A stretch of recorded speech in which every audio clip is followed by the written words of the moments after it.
E hoje a gente tem aqui no início da aula essa presença especial do Dom Gregório, né? Nosso bispo aqui de Petrópolis, que nos apoia e nos acompanha já há algum tempo, e que o Dante vai apresentá-lo e depois ele vai ter umas palavrinhas conosco. Tá? Obrigado desde já, Dom Gregório, pela disponibilidade por estar aqui conosco hoje. Eu que agradeço, é uma alegria muito grande poder estar com vocês.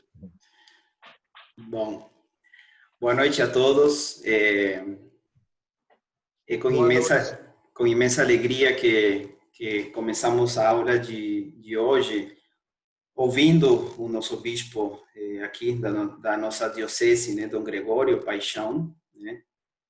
A ideia, vamos começar escutando e depois, quem quiser dirigir algumas palavras para ele breves, ótimo. E após disso começaremos a aula, a qual hoje não terá muito conteúdo, porque também queremos deixar um tempinho para o final, também ter uma partilha final.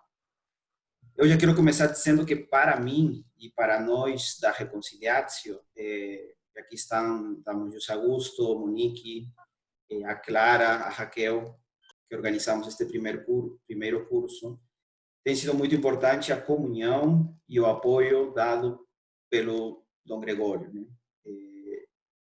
E também aí eu acrescento o agradecimento, a gratidão também ao bispo Dom José Negri, do Santo Amaro, e Dom Antônio Augusto, bispo auxiliar da Arquidiocese do Rio de Janeiro, que também são bispos que têm nos acompanhado nestes 3 anos de caminhada, e com eles temos também aprendido, trabalhando este tempo, né?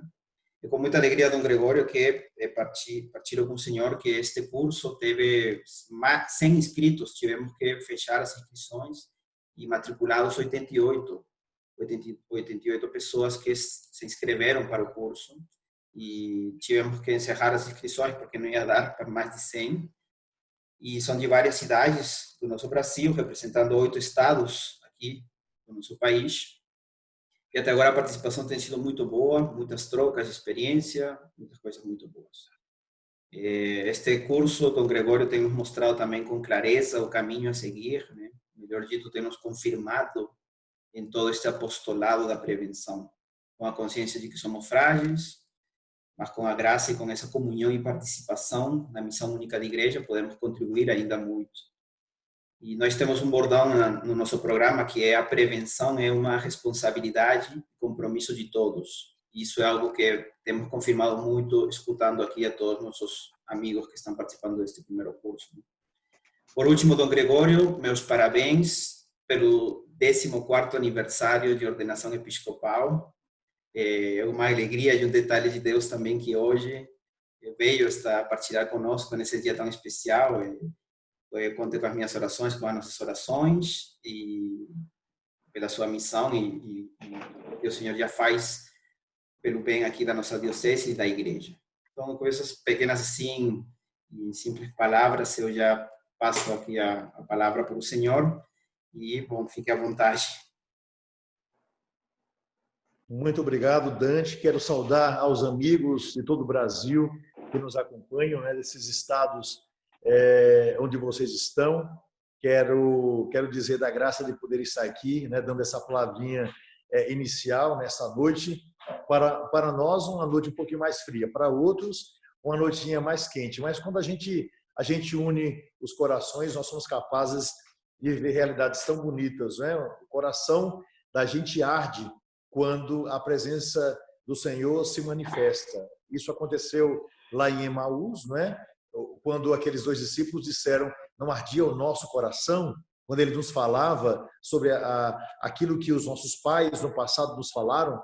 Então, eu desejo que tudo aquilo que foi aprendido e que naturalmente vai ser concluído no dia de hoje seja a porta de abertura para uma grande possibilidade que se coloca à nossa frente, e de modo especial, né, esse cuidado que nós precisamos ter com os mais vulneráveis, não é? Essa atenção que precisamos ter com aqueles que carregam certas limitações que não são vistas, e de um modo especial tentar, pela unidade, não é, que temos, às vezes, na fé, às vezes porque moramos no mesmo estado, às vezes porque temos preocupação com a vida na sociedade, enfim, né, a nossa responsabilidade de transformar todas as realidades, porque, afinal de contas, é isso que Deus nos pede, não é? Transformar sempre o mundo, não numa transformação por meio de uma evolução que destrói,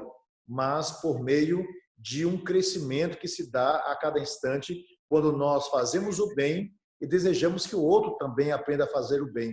Quando nós deixamos de lado aquilo que existe de ruim dentro de nós, e naturalmente cuidamos para que o mal que vemos e que sabemos que existe não chegue a todas as pessoas. Então, portanto, é uma graça muito grande unir o meu coração ao coração de vocês nesse instante.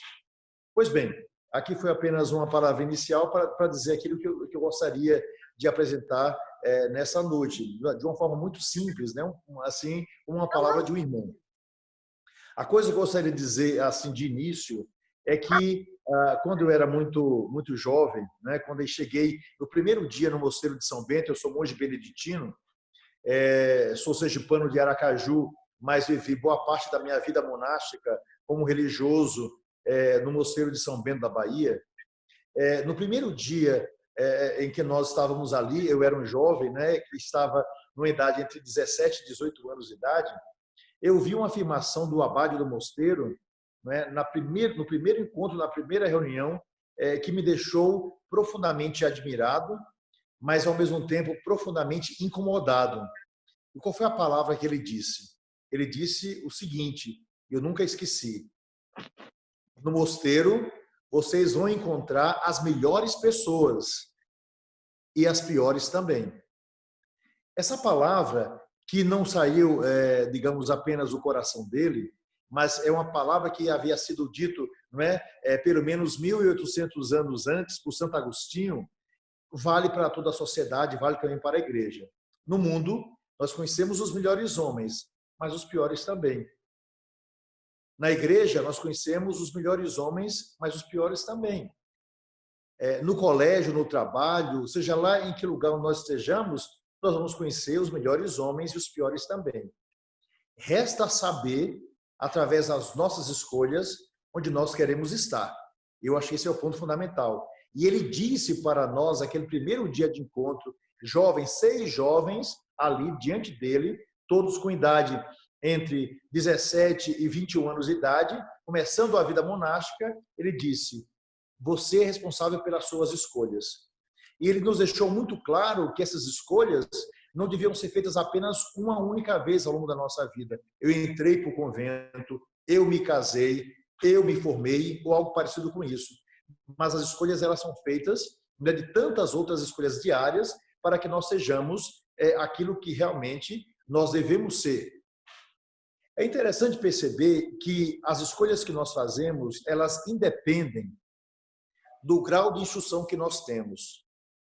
Os homens que mais roubaram no mundo, os homens que mais suicidaram nações, os homens que mais corromperam, os homens que mais foram corrompidos, os homens que ingressaram numa profunda corrupção, enfim, aqueles que foram grandes na sua maldade, muitos deles inclusive aplaudidos, né, porque são heróis, entre aspas, não é, das suas nações, esses homens têm uma ótima instrução. Aquelas pessoas que no Brasil são as mais corruptas são inegavelmente as mais instruídas, porque vê sempre o outro, não é, como alguém que pode ser manipulado, que pode ser trabalhado, que pode ser, digamos, conduzido pela nossa inteligência. Então, na sociedade, nós temos que ter um cuidado muito grande, porque o aprendizado, ele é libertador, mas o aprendizado, ele pode ser utilizado para escravizar. Então, ponto que a gente, né, que eu gostaria de tocar nesse percurso simples, assim, que estou falando com muita liberdade do coração. Uma outra coisa que aprendi, não é, naquele dia, naquele primeiro dia da minha vida monástica, é que o abade, falando para nós tão jovens, né, monges tão jovens, pessoas que estavam iniciando a vida monástica, ele começou a falar de coisas que eu não entendi no primeiro momento, como, por exemplo, do posicionamento das pessoas ao longo da sua vida. Para dar uma ideia, ele nos falou, e eu tenho isso tudo em minha cabeça, porque anotei e repeti diversas vezes, né? Não apenas para mim, mas também porque fui formador, repeti o que eu aprendi para os outros, de uma forma, não apenas para instruir o outro, como eu fui instruído, mas para me convencer de que essa palavra era verdadeira, que eu precisava me deixar transformar por ela. E ele disse uma coisa que eu achei bem interessante. Ele disse, olha, vocês conhecerão aqui no mosteiro vários tipos de pessoas. Vocês vão conhecer aqueles que são negativistas, vocês vão conhecer aqueles que são otimistas, vocês vão conhecer aqueles que são maledicentes, né? Vocês vão conhecer aqueles que são tolos, né? Vocês vão conhecer aqueles que são mentirosos. E ele disse diversos pontos, né, falando sobre a pessoa humana. Então, um ponto muito importante que ele falou, por exemplo, né, para chegar ao nosso ponto central, ele diz o seguinte, por exemplo, o negativista é aquela pessoa que vai sempre dar para você o pior detalhe daquilo que são as possibilidades da sua vida. Você fala em festa, ele vai falar em bebedeira. Você vai falar em sol, ele vai falar em chuva. Você vai falar em uma criança que nasce, ele vai falar na morte que vai acontecer 40 anos depois. Ou seja, esse é o negativista. Ele falou sobre o maledicente, aquela pessoa que olha sempre para o olho com um tal olhar de maldade que destrói o outro, né, através das loucuras que ele próprio vive, mas que projeta naquele que está à sua frente. Ele falou, finalmente, para não ir para todos os tipos, porque são vários, ele falou dos mentirosos. É isso que eu gostaria de pegar com vocês aqui, falando sobre aqueles homens que são bons e que são maus, né? Ele falou sobre os mentirosos. Ele disse uma palavra que para mim foi fundamental naquele instante. Eu estou falando de fatos acontecidos há 37 anos atrás. 37 anos atrás. E ele disse uma coisa muito importante naquele período. Ele disse o seguinte, que fujam dos mentirosos, porque o mentiroso, ele rouba de você a verdade. Fuja do mentiroso, porque ele proíbe de você viver de uma forma profunda, né, a liberdade que você necessita ter para conhecer Jesus Cristo. Fuja dos mentirosos, porque eles são verdadeiros assaltantes da verdade, e também eles não apenas apresentam, né, ele rouba a verdade, mas eles calam aqueles que foram prejudicados por eles, pelas mentiras que eles inventaram, ou pela mentira daquilo que ele aparenta ser, e que, no fundo, ele gera destruição para aquele que ele deseja conduzir. Então, ele falou isso, né? Naturalmente, estou falando aqui com minhas palavras, aquilo que aprendi há 37 anos atrás, quando entrei para o mosteiro de São Bento da Bahia. Ora, eu falei de algumas coisas aqui que agora eu vou tentar ligá-las. Ele falou, no mosteiro vocês vão conhecer os melhores homens e os piores também. Dentro do mosteiro você vai conhecer várias pessoas, inclusive os mentirosos que vão roubar a verdade. E são pessoas que vão querer conduzir a sua vida, porque você é mais novo e de repente você, sem que perceba, perdeu algo que você trouxe para ser santificado e que, por colocar na mão de alguém que não devia conduzir a sua vida, foi destruído. Essa verdade acontece dentro da igreja, né? E nós vimos isso perfeitamente, por pessoas que, conhecendo a verdade, seguindo a Deus, tendo uma profunda inteligência, ingressaram em um mundo de loucuras pessoais, desenvolveram a sua pior parte e não apenas não foram capazes de trabalhar com aquilo que era um incômodo, mas foram capazes de projetar externamente as suas loucuras, as suas manias, os seus segredos e as suas taras. Só que aquele que gera tara na vida do outro não deseja que o outro proclame aquilo que essa pessoa acabou revelando pela maldade apresentada. E é nesse contexto que nós entendemos, por exemplo, dentro da igreja, né, a pedofilia. A pedofilia, ela é tão terrível, não é? Porque ela é uma situação que se vive muitas vezes na alcova, não é? Entre quatro paredes, em muitos segredos e, ao mesmo tempo, sob a pressão daquele que sofreu, que é capaz de fazer com que essa pessoa guarde durante décadas, não é, um mal que lhe foi praticado, e muitas vezes, depois de um certo tempo, vocês sabem disso, não vou aqui falar sobre questões psicológicas, porque isso aí, a reconciliar-se com profissionais mais do que bem preparados para dar todo o contexto para vocês. Mas o que eu quero dizer é que a situação é tão complexa, tão vergonhosa, que não poucas vezes a igreja e toda a sociedade, as famílias, né, os colégios, locais de trabalho, né, onde pessoas puderam estar com menores, né, tudo isso fez com que pessoas que tiveram conhecimento se calassem frente a essa realidade.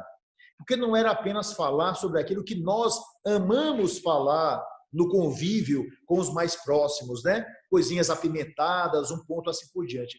Mas são coisas tão complexas, tão terríveis, que a maioria das pessoas não tem a coragem de proclamar essa possibilidade daquilo que nós sabemos que existe.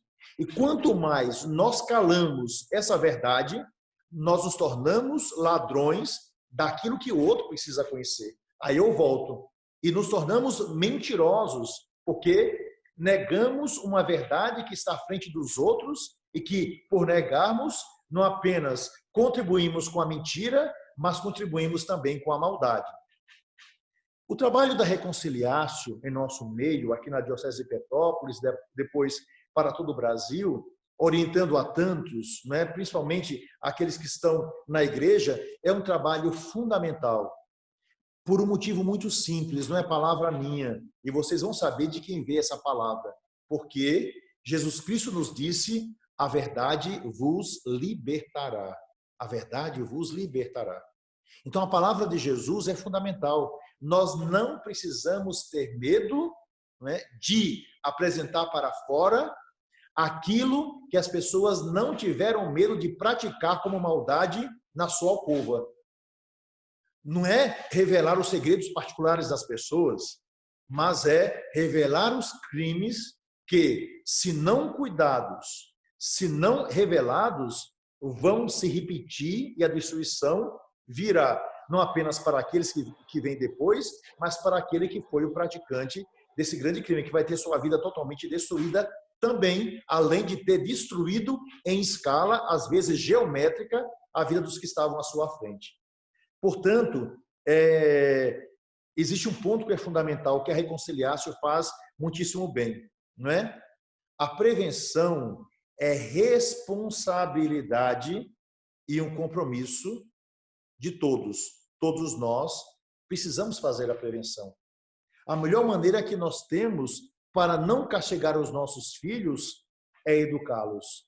A melhor maneira de fazer com que nossos filhos não caiam nas garras dos predadores é fazer com que eles conheçam a verdade na totalidade e os problemas que decorrem a partir disso. E a melhor maneira que nós temos para fazer com que alguém pare é dizer para ele: chegou o momento de você enfrentar os seus demônios internos, porque eles não apenas prejudicaram os outros, mas também está destruindo a sua vida. E para aquele que é cristão, não apenas a sua vida daquilo que você conhece visivelmente, mas também naquilo que é mais profundo. Assim, não é, falando sobre essas questões, eu gostaria de dizer que nós precisamos trabalhar, né, cada vez mais nos especializar e ter a coragem de enfrentar as mais diferentes situações e temas antes proibidos, com a coragem daquele que utiliza a palavra para que a palavra liberte. Afinal de contas, os antigos, né, monges me ensinaram uma coisa que para mim é fundamental. Palavra gera pensamento. Pensamento gera sentimento. Sentimento gera comportamento. E comportamento gera resultados. Nós não sabemos o que tem no coração dos outros, mas a nossa palavra, que está no início, vai gerar um resultado lá na frente. A palavra libertadora, eu falo essa palavra assim, porque Jesus, por causa de Jesus, apenas por isso, porque a verdade vos libertará. Então, essa palavra gera uma vida nova na vida da sociedade e na vida daqueles que estão ao nosso lado. Portanto, nenhum de nós deve ter medo de utilizar, como a Reconciliação está fazendo isso de uma forma magistral, a palavra como prevenção, para que lá no final nós tenhamos um resultado diferente daquilo que muitas vezes nós vimos na vida da sociedade, na vida das famílias, em muitas escolas, né? Na alcova, né? Daqueles que se escondem, inclusive pelas redes sociais e também na igreja. Então, esse é o momento de nos unirmos, né? Corações unidos para ultrapassar as grandes dificuldades que nós encontramos. Todos unidos, porque, repito o que vocês costumam dizer, a prevenção é uma responsabilidade e um compromisso que deve ser de todos nós. Então, parabéns, não é, aos amigos do MVC, parabéns ao trabalho feito através da Reconciliação, parabéns ao corpo de consagrados, como também de psicólogos e profissionais que, unidos, né, estão fazendo tão bem, não apenas para a Diocese de Petrópolis, mas para a Igreja do Brasil. E parabéns a todos vocês que, com muita coragem, alguns pelo desejo de trabalhar no assunto, outros por curiosidade, outros pelo desejo realmente, não é, do conhecimento que é fundamental, se uniram através desse curso, que hoje nós não temos uma conclusão, mas temos o compromisso de continuar esse trabalho fundamental que se deu durante esse curso. Então, parabéns, um profundo do meu coração, todo o meu apoio ao MVC, à Reconciliação, não é? E o meu carinho e a minha oração por todos vocês, para que nós, em todos os ambientes e com mais compromisso dentro da igreja, lutemos para prevenir toda espécie de abuso que se pratica, não é? E o mais abominável de todos, que se dá quando ele é praticado contra crianças e contra menores. Que Deus os abençoe e muito obrigado pela oportunidade de dizer essa palavra que é longa, mas que sai do meu coração como agradecimento por todo esse trabalho que está sendo realizado de um modo magistral. Muito obrigado. Gregório, agradecemos muitíssimas palavras, as belas palavras que nos animam e, pelo que a gente já viu aqui, até que colocaram no chat, acho que animam outras pessoas nesse Brasil todo a quem nós chegamos com esse curso, graças a Deus, né? Obrigado pela presença e por todo o apoio que o senhor nos dá desde o início, né? Quando a gente começou com essa ideia, inicialmente fazendo presencial, mas agora, devido às condições que nos foram colocadas, né? Abraçando o desafio e pensando nas oportunidades.